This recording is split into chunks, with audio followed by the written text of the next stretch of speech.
প্রাপ্তবয়স্ক ছেলেদের শরীরে প্রতি সেকেন্ডে প্রায় ৩,৫০০টা করে শুক্রাণু তৈরি হয়, মানে দিনে প্রায় ৩০ কোটি শুক্রাণু তৈরি হয়। তো আমাদের সমাজে এই শুক্রাণু সম্পর্কিত বেশ কিছু ভুল ধারণা প্রচলিত আছে। আশা করছি এই ভিডিও দেখার পর আপনাদের সব ভুল ধারণা ভেঙে যাবে। প্রথমে চলেন দেখা যাক আমাদের শরীরে শুক্রাণু কিভাবে তৈরি হয়। এই ব্যাপারটা ভালো মতো বোঝার জন্য আমি আপনাদেরকে একটা মজার গল্প বলি। এই গল্পে শুক্রাণুরা হচ্ছে এক একজন সৈনিক বা যোদ্ধা, আর এই সেনাবাহিনীটাকে কন্ট্রোল করে হলো শক্তিশালী হরমোন কমান্ডো ইউনিট। ঘটনা শুরু হয় ব্রেনের হাইপোথ্যালামাসে। এই হাইপোথ্যালামাসকে বলা যায় সেনাপ্রধান। এই হাইপোথ্যালামাস গোনাডোট্রপিন রিলিজিং হরমোন নামে এক ধরনের হরমোন রিলিজ করে। এই হরমোনের মাধ্যমে সে পিটুইটারি গ্ল্যান্ডকে সিগন্যাল পাঠায়। এক্ষেত্রে পিটুইটারি গ্ল্যান্ডকে বলা যায় কমান্ডো হেডকোয়ার্টার। সে যখন সেনাপ্রধানের নির্দেশ পায় তখন দুইটা গুরুত্বপূর্ণ সিগন্যাল পাঠায় দুইটা হরমোনের মাধ্যমে। একটা হচ্ছে এফএসএইচ বা ফলিকল স্টিমুলেটিং হরমোন, আর একটা হচ্ছে এলএইচ বা লিউটিনাইজিং হরমোন। তো এই এফএসএইচ সে কি করে, সে হচ্ছে শুক্রাণু তৈরির কারখানায় চলে যায়, গিয়ে বলে এখন শুক্রাণু তৈরি শুরু করতে হবে। আর এলএইচ হরমোন যে সে একটা বিশেষ কোষকে উদ্দীপ্ত করে, এই কোষের নাম হচ্ছে লেইডিক কোষ। এই কোষের কাজ হচ্ছে টেস্টোস্টেরন নামে একটা সুপারস্টার হরমোন রিলিজ করা। এই সুপারস্টার হরমোন মানে টেস্টোস্টেরন হচ্ছে এই পুরো মিশনের জ্বালানি হিসেবে কাজ করে। এখন আসেন, আপনারা অবশ্যই অন্ডকোষ বা টেস্টিসের নাম শুনে থাকবেন। অনেক সময় দেখা যায় কুরবানির ঈদের দিন বাচ্চারা এই টেস্টিস নিয়ে খেলাধুলা করে, অথবা ইন্ডিয়াতে কিছু কিছু জায়গাতে এই টেস্টিস, খাসির টেস্টিস স্ট্রিট ফুড হিসেবেও পাওয়া যায়। তারা এটাকে বলে মধুকোষ। প্রতিটা টেস্টিসের মধ্যে প্রায় 900টা করে একটা বিশেষ ধরনের নালিকা থাকে, এদের নাম হচ্ছে সেমিনিফেরাস টিউবুল। এই সেমিনিফেরাস টিউবুল গুলোই হচ্ছে শুক্রাণু তৈরির কারখানা। আর হেডকোয়ার্টারের নির্দেশে এই কারখানার দখল নেয় দুইজন, এক হচ্ছে এফএসএইচ আর একজন হচ্ছে টেস্টোস্টেরন। মানে এফএসএইচ এবং টেস্টোস্টেরনের সমন্বিত নির্দেশেই এই কারখানা চলে, তাছাড়া চলে না। তো সেমিনিফেরাস টিউবুলের গায়ে এক ধরনের বিশেষ কোষ থাকে, এদের নাম হচ্ছে স্পারমাটোগোনিয়া। এটা হচ্ছে এক ধরনের স্টেম সেল, যেখান থেকে শুক্রাণু তৈরির প্রক্রিয়াটা শুরু হয়। এই স্টেম সেল প্রথমে তৈরি করে স্পারমাটোসাইট, এবং এরপরে তারা আরো ক্ষুদ্র ক্ষুদ্র দলে বিভক্ত হয় এবং এদেরকে বলা হয় স্পারমাটিড। এই স্পারমাটিড সেমিনিফেরাস টিউবুলের গায়ে বেশ কিছুদিন ধরে অবস্থান করে এবং ধীরে ধীরে পরিপক্ক হয়। এই জায়গাতে তারা প্রায় 65 থেকে 75 দিন পর্যন্ত অবস্থান করে। এই সময় তাদের মধ্যে লেজ গজায়, তাদের মাথা সূচালো হয় এবং এদের মধ্যে শক্তি জমা হয়। এভাবেই ধীরে ধীরে একটা পরিপূর্ণ শুক্রাণু বা যোদ্ধা তৈরি হয়। এইখান থেকে শুক্রাণুগুলোকে লুমেন নামে একটা দরজার দিকে নিয়ে যাওয়া হয়। এই দরজাটা হচ্ছে তাদের যুদ্ধে নামার প্রধান ফটক। এরপরে লুমেন থেকে শুক্রাণুর সেনাদল একটা নতুন জায়গাতে যাত্রা করে, যার নাম হচ্ছে এপিডিডার্মিস। এপিডিডার্মিস হচ্ছে এক ধরনের লম্বা পেঁচানো পাউচের মতো একটা জায়গা। এই জায়গাতে শুক্রাণুদের 2 সপ্তাহ গেরিলা ট্রেনিং দেওয়া হয়। এই সময় তারা সাঁতার কাটতে শিখে, গতিপ্রাপ্ত হয় এবং বাধা বিপত্তি অতিক্রম করে সামনে এগিয়ে যাওয়া শিখে। সমস্ত ট্রেনিং শেষ করার পর তারা এপিডিডার্মিসে অবস্থান করতে থাকে। এই পুরো ব্যাপারটা মানে স্টেম সেল থেকে পুরোপুরি পূর্ণাঙ্গ কার্যক্ষম শুক্রাণু হতে প্রায় 80 দিনের মতো সময় লাগে। যখন এপিডিডার্মিসে যথেষ্ট পরিমাণে শুক্রাণু জমা হয় তখন শরীর এই শুক্রাণু তৈরির প্রসেসটাকে বন্ধ করে দিতে চায়। এই পর্যায়ে আমাদের এই গল্পে আর একজন স্পেশাল কমান্ডোর এন্ট্রি ঘটে। তার নাম হচ্ছে ইনহিবিন হরমোন। যখন যথেষ্ট পরিমাণে শুক্রাণু তৈরি হয়ে যায় তখন ইনহিবিন সরাসরি হেডকোয়ার্টারে চলে যায়। সেখানে গিয়ে পিটুইটারিকে বলে যে বস, আমাদের তো যথেষ্ট পরিমাণে সৈনিক তৈরি হয়ে গেছে, এখন আমাদের এই প্রসেসটা স্লো করতে হবে, আপনি একটু কাইন্ডলি এফএসএইচ হরমোনটা কমিয়ে দেন। সেই অনুযায়ী পিটুইটারি গ্ল্যান্ড এফএসএইচ কমিয়ে দেয় এবং পুরো প্রসেসটা স্লো হয়ে যায়। এইটাকে বলা হয় শরীরের নেগেটিভ ফিডব্যাক মেকানিজম। তো যে প্রস্তুত হওয়ার সৈন্যগুলো এপিডিডার্মিসে অবস্থান করছে তাদের এখন একটাই অপেক্ষা, সেটা হচ্ছে যুদ্ধের শিঙা মানে ইজাকুলেশন। প্রতি ইজেকশনে 2.5 থেকে 5 ml করে সিমেন রিলিজ হয় এবং প্রতি ml সিমেনে প্রায় 5 থেকে 15 কোটি শুক্রাণু থাকে। তো এই কোটি কোটি সৈন্যের সেনাবাহিনী বেরিয়ে পড়ে কিসের সন্ধানে বলেন তো? ডিম্বাণুর সন্ধানে। তো এই শুক্রাণু সেনাদের যেহেতু একটা গোপন মিশন থাকে, তা হচ্ছে ডিম্বাণুকে খুঁজে বের করা এবং নিষিক্ত করা। এই মিশন তারা সম্পন্ন করতে পারবে কিনা সেটা নির্ভর করে 3টা ব্যাপারের উপর। নাম্বার 1 হচ্ছে শুক্রাণুদের সংখ্যা, মানে আপনার শুক্রাণু সেনাবাহিনীতে কত বেশি পরিমাণে সৈন্য আছে।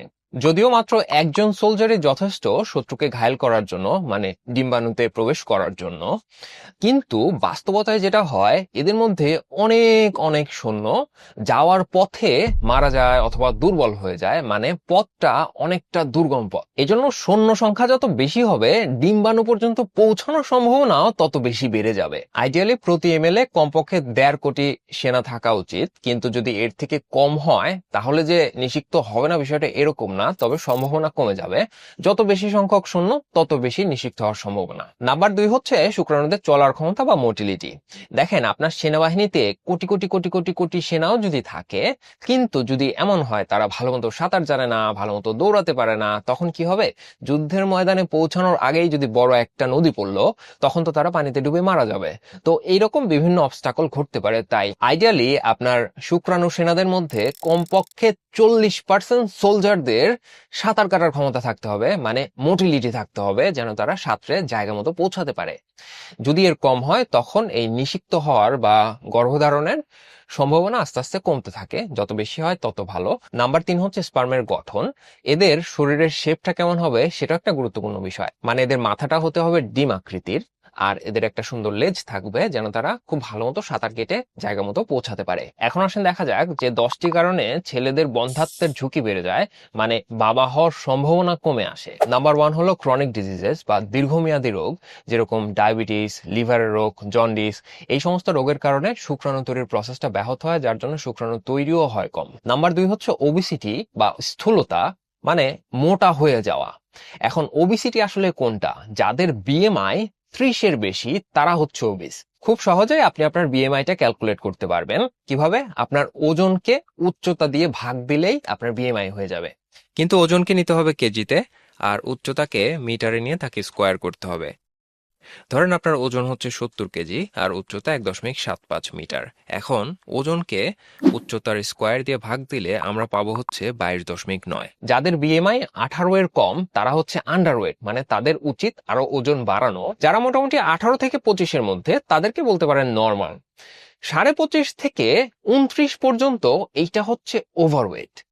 আর 30 বা তারপর থেকে যত বেশি বাড়বে, এইটা হচ্ছে ওবিস বা স্থূলকায়। ওবিস বা স্থূলকায় মানুষের শরীরে যেহেতু অনেক বেশি চর্বি থাকে, এই চর্বি টেস্টোস্টেরনের প্রোডাকশন কমিয়ে দেয়, যার জন্য হরমোনের একটা ইমব্যালেন্স ঘটে। এর ফলে শুক্রাণুর প্রোডাকশন কমে যায়। নাম্বার 3 হচ্ছে বিষাক্ত পদার্থগুলো, যেরকম লেড, মার্কারি, কপার বা ক্রোমিয়াম।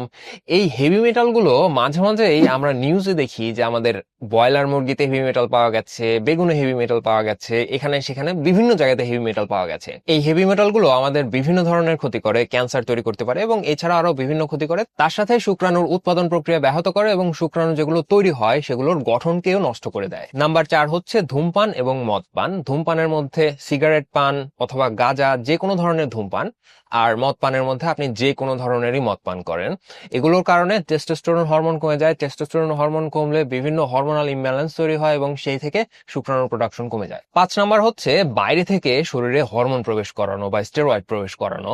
অনেকেই নতুন নতুন জিম যখন শুরু করে, তারা চায় খুব দ্রুত তাদের শরীরটাকে বড় করে ফেলতে। এই ক্ষেত্রে অনেক সময় দেখা যায় তারা স্টেরয়েড নেয়, টেস্টোস্টেরন নিতে পারে। তো এই যে বাইরে থেকে হরমোন বা স্টেরয়েড আসে, এর ফলে ইন্টারনাল যে হরমোনাল ব্যালেন্স সেইটা বাধাপ্রাপ্ত হয় বা সেইটাতে ইমব্যালেন্স হয়। তো তখন দেখা যায় শুক্রাণুর প্রোডাকশনে বিঘ্ন ঘটে। 6 নাম্বার হলো টেস্টিসের যদি কোনো রোগ বালাই থাকে, যেরকম ভেরিকোসিল, অথবা কোনো দুর্ঘটনায় যদি টেস্টিসে খুব জোরে আঘাতপ্রাপ্ত হয়, সেই ক্ষেত্রেও এই শুক্রাণু তৈরির প্রক্রিয়ায় ব্যাঘাত করতে পারে। নাম্বার 7, হরমোনজনিত সমস্যা। অনেকেরই হরমোনজনিত সমস্যা থাকে। হরমোনজনিত সমস্যার কারণে থ্যালামাস এবং পিটুইটারিতে সমস্যা থাকে, যেরকম অনেক দীর্ঘ সময় ধরে যদি কেউ অপুষ্টিতে ভুগে অথবা দীর্ঘ সময় ধরে সে একটা টানা স্ট্রেসের মধ্যে থাকে, এই সমস্ত ক্ষেত্রে স্পার্ম প্রোডাকশন বাধাপ্রাপ্ত হয়। 8 নাম্বার হলো বয়স। বিশেষ করে যাদের বয়স 50 পার হয়ে গেছে, এরপর থেকে বয়সের সাথে সাথে শুক্রাণুর গতি, ঘনত্ব, আকৃতি ইত্যাদি নষ্ট হতে থাকে। 9 নাম্বার হচ্ছে অতি উচ্চ তাপে কাজকর্ম করা, যেরকম অনেকে ইট ভাটায় কাজ করেন, সেখানে অনেক হাই টেম্পারেচারে অনেকটা সময় ধরে থাকতে হয়। এছাড়া যারা রেস্টুরেন্টের কিচেনে কাজ করেন বা গ্রিলে কাজ করেন, দেখা যায় অনেকটা সময় ধরে তাদেরকে একটা অনেক উচ্চ তাপমাত্রার মধ্যে থাকতে হচ্ছে। এইটা হচ্ছে আপনার শুক্রাণুর প্রোডাকশনের জন্য ভালো একটা ব্যাপার না। 10 নম্বর হলো কিছু মেডিকেশন বা ঔষধ খাওয়ার কারণে শুক্রাণুর উৎপাদন বাধাগ্রস্ত হতে পারে, যেরকম স্পিরুনোল্যাকটোন অথবা ফিউটোমাইড। এই ওষুধগুলো মানুষ এমন পরিস্থিতিতে খায় যখন তাদের আর অন্য কোনো উপায় থাকে না। বাট আমি বাকি যে 9টা কারণ বললাম, সেগুলো আপনারা যতটা পারেন অ্যাভয়েড করে চলবেন। এখন আসে দেখা যাক কোন খাবারগুলোর কারণে ছেলেরা বন্ধ্যাত্বজনিত সমস্যায় ভুগতে পারেন। নাম্বার নাম্বার 1 হচ্ছে প্রসেসড মিট, মানে যেই মাংসগুলো আগে থেকে প্রসেস করা একবার, এইটাকে আপনি কিনে বাসায় এনে আবার নতুন করে রান্না করে খাবেন, যেরকম হতে পারে সসেজ অথবা নাগেটস। এইগুলো, এই প্রসেসড মিটে প্রচুর পরিমাণে ট্রান্স ফ্যাট থাকে। এই ট্রান্স ফ্যাট টেস্টোস্টেরন কমিয়ে দিতে পারে এবং তার সাথে শুক্রাণুর যে তৈরির প্রক্রিয়া, সেই তৈরির প্রক্রিয়াকে বাধাগ্রস্ত করে। নাম্বার 2 হচ্ছে ভাজা পোড়া খাবার, বিশেষ করে ডুবো তেলে ভাজা খাবার। এই খাবারগুলো আমাদের অনেকেরই পছন্দ, কিন্তু সমস্যা হচ্ছে এই খাবারগুলোতেও বেশি পরিমাণে ট্রান্স ফ্যাট থাকে। তার কারণ হলো এই খাবারগুলো যখন বানানো হয় তখন দেখা যায় একটা তেলই অনেক অনেক বার করে জাল করা হয় রেস্টুরেন্টগুলোতে। ফলে দেখা যায় এই তেল অনেকটা সময় ধরে জাল হতে হতে এর মধ্যে থাকা ফ্যাট ট্রান্স ফ্যাটে ট্রান্সফর্মড হয়ে যায়। 3 নম্বর হচ্ছে অতিরিক্ত মিষ্টিযুক্ত খাবার এবং পানীয়। এদের সাথে obesity, metabolic syndrome, type 2 diabetes এবং ইনসুলিন রেজিস্ট্যান্সের সম্পর্ক রয়েছে। এই খাবারগুলো শরীরে অক্সিডেটিভ স্ট্রেস বাড়িয়ে শুক্রাণুর কোয়ালিটি নষ্ট করতে পারে। এছাড়া অতিরিক্ত সুগারের কারণে যে ইনসুলিন আসে, এই ইনসুলিন তো একটা হরমোন। এই হরমোন আমাদের যে শুক্রাণু তৈরির প্রক্রিয়া, যেরকম হাইপোথ্যালামাস থেকে পিটুইটারি গ্ল্যান্ডে সিগন্যাল যাওয়া, সেখান থেকে স্পার্ম তৈরির প্রক্রিয়ার জন্য সিগন্যাল পাঠানো, এই যে এক্সিস, এই এক্সিসটাকে নষ্ট করতে পারে। ফলে শুক্রাণুর উৎপাদন প্রক্রিয়া ব্যাহত হতে পারে। এখন আসলে দেখা যাক কিভাবে শুক্রাণু বা স্পার্মের পরিমাণ বাড়ানো যায় এবং এদের কোয়ালিটি ভালো করা যায়। নাম্বার 1 হচ্ছে পর্যাপ্ত পরিমাণে ঘুম।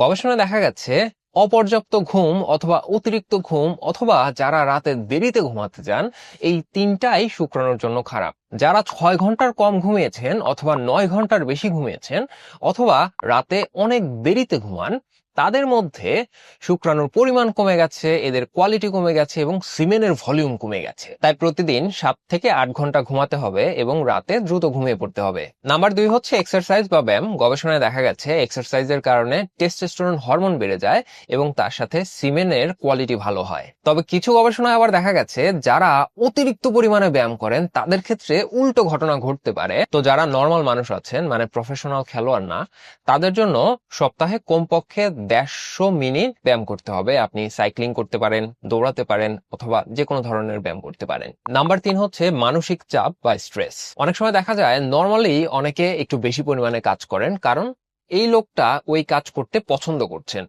পছন্দ করে কাজ করা আর স্ট্রেসে পড়ে কাজ করা, এই দুইটা কিন্তু ভিন্ন বিষয়। ধরেন আপনি এরকম একটা ফিলিং এর মধ্যে আছেন যে এই কাজটা যদি আমি কালকে শেষ করতে পারতাম তাহলে আমার জন্য খুব রিলিফ হতো, কিন্তু কালকে যেহেতু ডেডলাইন, আমাকে আজই শেষ করতে হবে। এইটা হচ্ছে স্ট্রেস। স্ট্রেস আসলে কেন খারাপ? এই যে যখনই আপনার মনে হবে কাল আমার ডেডলাইন, তখন আপনার যে ফিলিংটা আসে, উফ আমার শেষ করতে হবে, এই ফিলিংটা আসার কারণ হচ্ছে তখন আমাদের শরীরে কর্টিসল নিঃসৃত হয়। এই কর্টিসলটাকে বলা হয় স্ট্রেস হরমোন। মানুষের মধ্যে সময় অসময়ে কর্টিসল বাড়তে পারে, এটা একটা নর্মাল রেসপন্স। কিন্তু এরকম যদি হয় দীর্ঘ সময় ধরে আপনি স্ট্রেসের মধ্যে আছেন, প্রত্যেক দিনই স্ট্রেসের মধ্যে আছেন, আপনার কর্টিসল লেভেল প্রত্যেক দিনই হাই, তখন এটা খারাপ বিষয়। দীর্ঘমেয়াদী কর্টিসল বিভিন্ন রোগবালাই তৈরি করতে পারে, টেস্টোস্টেরন কমিয়ে দিতে পারে এবং কর্টিসলের কারণে ইরেকটাইল ডিসফাংশনও হতে পারে। এজন্য প্রতিদিন অন্তত 2-1 ঘন্টা করে সময় নিজের জন্য রাখতে হবে। এই সময়টা আপনি নিজের মতো করে ব্যয় করবেন, যখন আপনার কাজের স্ট্রেস থাকবে না বা প্রেশার থাকবে না। আপনি খেলাধুলা করতে পারেন, হাঁটতে পারেন, একটা টিভিতে প্রোগ্রাম দেখতে পারেন অথবা পরিবারের মানুষের সাথে কথা বলতে পারেন। নাম্বার 4 হচ্ছে খাবার। এখন আসলে দেখা যাক কোন কোন খাবার শুক্রাণুর পরিমাণ বাড়াতে পারে এবং শুক্রাণুর কোয়ালিটি ভালো করতে পারে। নাম্বার 1 হচ্ছে ভাইটামিন সি যুক্ত খাবার। নর্মালি আমাদের শরীরে বিভিন্ন কারণে রিঅ্যাক্টিভ অক্সিজেন স্পিসিস তৈরি হয় বা রস তৈরি হয়।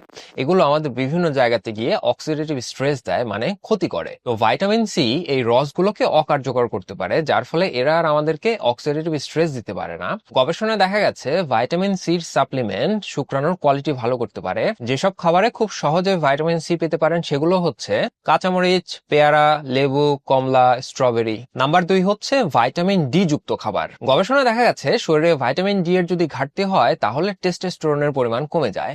এছাড়া একটা রিভিউ গবেষণাতে দেখা গেছে ভাইটামিন ডি টেস্টিসের ফাংশন এবং প্রোস্টেটের ফাংশনে বিশেষ ভূমিকা পালন করে। আর বাস্তব জীবনে ভাইটামিন ডি হচ্ছে সবথেকে সস্তা জিনিস। আপনি জাস্ট সূর্যের আলোতে প্রতিদিন 15 থেকে 20 মিনিট থাকবেন। আপনি যদি ঘরের মধ্যে থাকেন আর সূর্যের আলো গ্লাস ভেদ করে আপনার শরীরে পড়ে, তাহলে কিন্তু ভাইটামিন ডি তৈরি হবে না আপনার স্কিনে। কারণ সূর্যের আলো গ্লাস ভেদ করে যাওয়ার সময় ইউভি বি যেটা হচ্ছে মেইনলি দরকার ভাইটামিন ডি প্রডিউস করার জন্য আপনার স্কিনে, সেটা আটকা পড়ে যায় নর্মাল যে গ্লাসগুলো আছে সেগুলোতে। সো আপনাকে 15-20 মিনিটের জন্য বাইরে যেতে হবে। আর এছাড়া যে সমস্ত খাবারে ভিটামিন ডি পেতে পারেন সেগুলো হচ্ছে ডিম, মাশরুম, সি ফুড। নাম্বার 3 খুবই গুরুত্বপূর্ণ, জিঙ্ক যুক্ত খাবার। গবেষণায় দেখা গেছে শরীরে যদি জিঙ্কের ঘাটতি দেখা দেয় তাহলে টেস্টোস্টেরন লেভেল কমে যায় এবং শুক্রাণুর কোয়ালিটি নষ্ট হয়। জিঙ্ক পাবেন যে খাবারগুলোতে সেগুলো হচ্ছে লাল মাংস, ডিম, ডার্ক চকলেট, শিম এবং শেলফিশ। শেলফিশ মানে হচ্ছে যেই ফিশগুলোতে যেই মাছে শেল থাকে, যেরকম চিংড়ি। 4 নাম্বার হলো ওমেগা 3 ফ্যাটি অ্যাসিড যুক্ত খাবার। এই খাবারগুলো আমাদের শরীরে ইনফ্লামেশন কমায় এবং অক্সিডেটিভ স্ট্রেস থেকে যে অক্সিডেশন হয় আমাদের শরীরে সেই অক্সিডেটিভ ড্যামেজ কমায়। গবেষণায় দেখা গেছে ওমেগা 3 ফ্যাটি অ্যাসিডের পরিমাণ শুক্রাণুর অ্যাক্টিভিটির সাথে কানেক্টেড। এছাড়া ওমেগা 3 সাপ্লিমেন্ট শুক্রাণুর কোয়ালিটি ইমপ্রুভ করতে পারে। ওমেগা 3 পাবেন চর্বিযুক্ত মাছে, যেরকম ইলিশ, পাবদা, রুই, কাতলা, মাগুর, এছাড়া সামুদ্রিক যে সমস্ত মাছ আছে সেগুলোতে, এছাড়াও পাঙ্গাস মাছে। নাম্বার 5 হচ্ছে বিভিন্ন ধরনের বাদাম। এই বাদামগুলোর মধ্যে আনস্যাচুরেটেড ফ্যাটি অ্যাসিড থাকে, টোকোফেরল থাকে, বিভিন্ন ধরনের ফাইবার, মিনারেল থাকে। গবেষণায় দেখা গেছে প্রতিদিন 75 গ্রাম করে যদি ওয়ালনাট বা আখরোট খাওয়া হয় এবং এটা যদি 12 সপ্তাহ কন্টিনিউ করা হয় তাহলে শুক্রাণুর জীবনী শক্তি, শুক্রাণুর কোয়ালিটি এবং এদের অ্যাক্টিভিটি অনেকটা ইমপ্রুভ হয়। 6 নাম্বার হচ্ছে ফল এবং সবজি। আপনি যেই ফলই হাতের সামনে পান না কেন, যেই সবজি হাতের সামনে পান না কেন, এদের মধ্যে প্রচুর পরিমাণে অ্যান্টিঅক্সিডেন্টস থাকে এবং বিভিন্ন ধরনের ভাইটামিন এবং মিনারেলস থাকে। 7 নম্বর হলো কম চর্বিযুক্ত ডেইরি প্রোডাক্টস। বাংলাদেশে যেহেতু কম চর্বিযুক্ত আলাদা করে বিক্রি করা হয় না, আপনারা নরমাল দুধ, নরমাল ইয়োগার্ট মানে টক দই খেতে পারেন।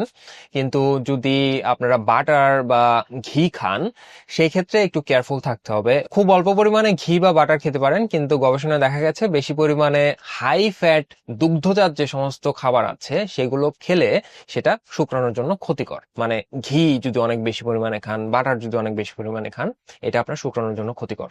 এই ভিডিও এই পর্যন্তই। আপনাদের যদি এই বিষয়ে আর কিছু জানার থাকে তাহলে কমেন্টে জানাতে পারেন। এই ভিডিও আমরা যখন রেকর্ড করছি তখন আমাদের ফেসবুকে ফলোয়ার সংখ্যা 1.5 মিলিয়ন আর ইউটিউবে আমাদের সাবস্ক্রাইবার সংখ্যা 1 মিলিয়ন। ভালো থাকবেন সবাই। আসসালামু আলাইকুম।